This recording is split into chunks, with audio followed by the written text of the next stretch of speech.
Morning guys, dumating yung order natin from Lazada. Unboxing tayo ngayon. Order kasi ako ng Air Jordan na mint blue ang kulay. Ang mura kasi 238 pesos po kasama na shipping fee. Tingnan natin kung ano itsura ng Air Jordan po na ito.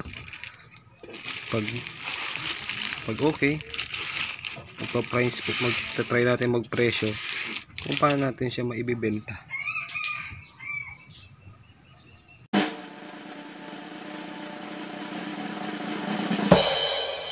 So ito na, umpisa na natin guys. At dahil cellphone lang gamit ko, wala naman tayong GoPro, yung isang gamay natin magugupit. Ang hirap. Uy, si Jordan agad ang tumambad sa atin.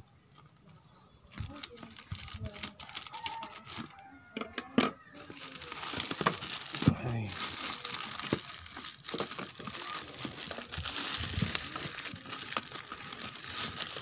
Sa karton pa lang diskumpiyado na ako.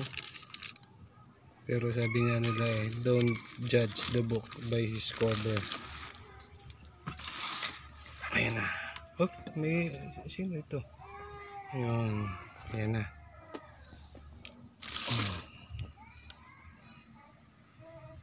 So ito na guys, bubuksan na natin kung ano ba talagang itsura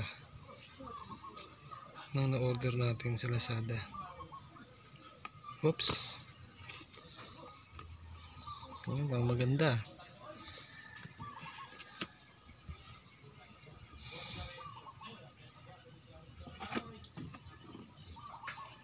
Ayun. Pagbukas ko pa lang guys, ang masasabi ko agad, pasok na pasok siya doon sa presyo.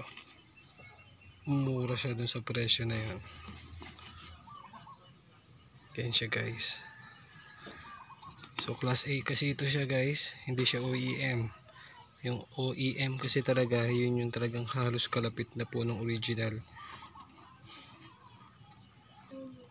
Mukha naman siyang matibay.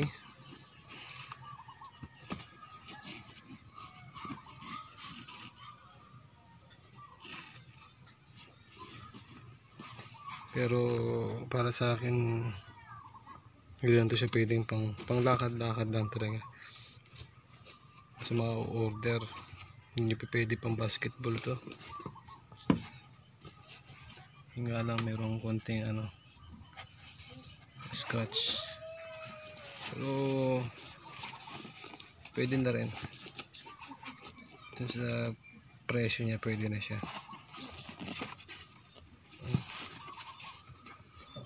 Hindi siya. Galing talaga gumawa ng imitation.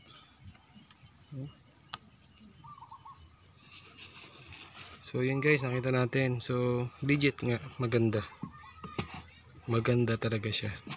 Sa halaga, para dun sa halaga niya, maganda po siya. So thank you for watching guys. Yun, sana supportahan niyo po yung vlog namin. At sana po ay pakishare na rin yung atin pong video ngayong araw po na ito. So thank you po ulit guys. Maraming salamat po sa inyo, sa lahat ng sumusuporta. Salamat po ng napakarami. Bye bye.